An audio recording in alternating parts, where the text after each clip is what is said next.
This heat wave we're dealing with isn't your regular old summer sizzle. No ma'am, no sir. It's unrelenting, record-breaking, devil-knocking on your door kind of hot. And the worst part? There's no end in sight. The forecast is climbing, the air is still, and shade has never felt so sacred. Now look, everybody feels the heat. But if you're one of the millions of people living with a chronic medical condition, this kind of weather doesn't just make you sweat. It puts your health at serious risk. And I'm not just being dramatic, I'm being truthful.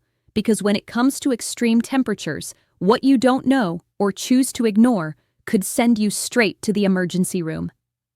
Here's the thing. When you're living with a chronic illness, your body doesn't regulate temperature like it should. You may not even realize how hot you're getting, and even if you do, your body might not cool itself down properly. Throw in age, limited mobility, and medications, especially the ones with those little sun exposure warning labels, and you're already walking a tighter line than most. Some folks can hop in the car and run errands at noon. But if your health is fragile, baby, that noon sun could knock you flat. That's why it's best to do your errands early in the morning, before the sun really starts acting a fool. There are many chronic conditions that heat exposure makes worse.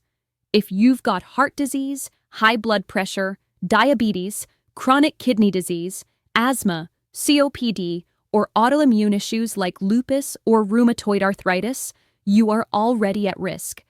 Same goes for folks living with multiple sclerosis, Parkinson's disease, thyroid problems, or any form of dementia. If you're undergoing cancer treatments, if you live with obesity, or you're managing a mental health condition like bipolar disorder, anxiety, or schizophrenia, this heat doesn't just make things uncomfortable.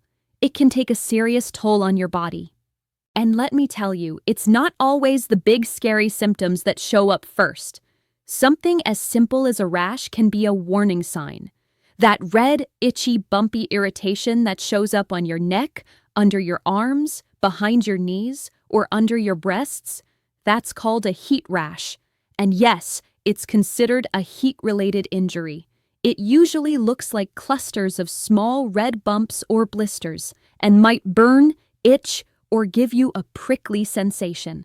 It forms when sweat gets trapped under the skin, and if it becomes infected or painful, you need to see a doctor.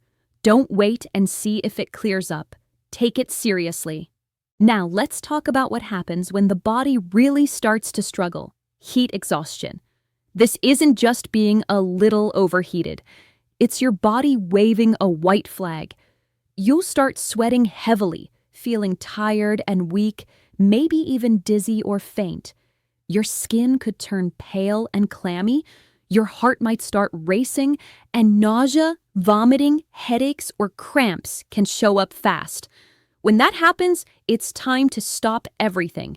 Find a cool, shaded place, lie down, sip water, and loosen up your clothes.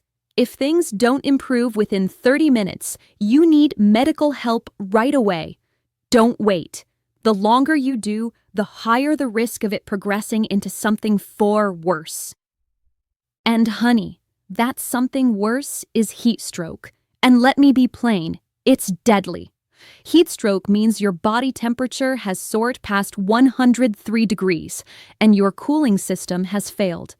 Unlike heat exhaustion, where you're sweating buckets, heat stroke can stop your sweating altogether, which makes it even harder to notice. Your skin may be red and hot, dry or damp, and you may feel confused, disoriented, or even lose consciousness. Seizures can occur, and if you don't get emergency care right away, the consequences can be permanent.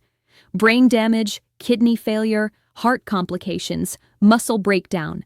Heat stroke can leave you with lifelong injuries or worse. It's not something you bounce back from with a cold drink and a nap. It's an ambulance, ER, and intensive care kind of situation. The truth is, even if you survive heat exhaustion or heat stroke, the long-term effects can stick around. You could develop a sensitivity to heat that makes future hot days unbearable.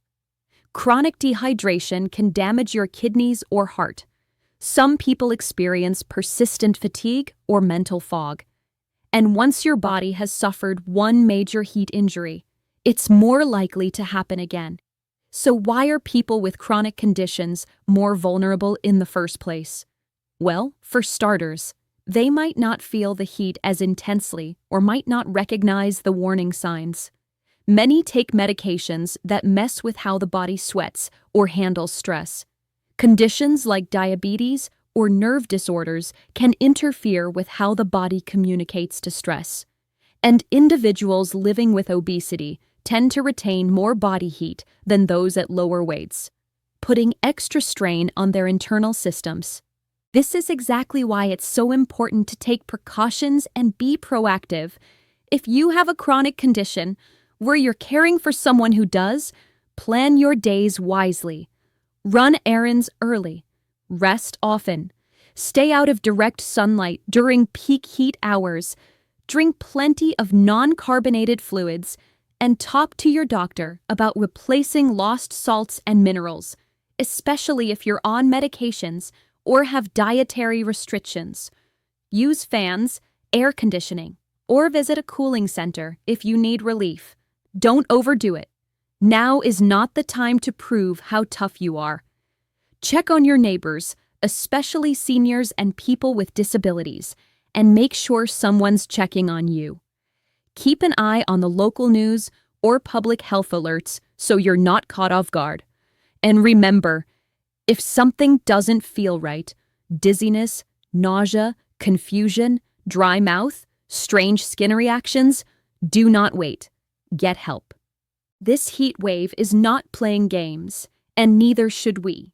Whether you're a senior on a fixed income, a veteran managing multiple conditions, a union worker on your feet all day, or a caregiver stretched thin, you deserve to be safe.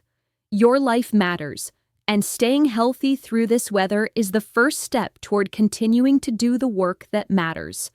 Whether that's caring for your family, showing up for your community, or working to preserve American democracy. Because if there's one thing I know, it's this.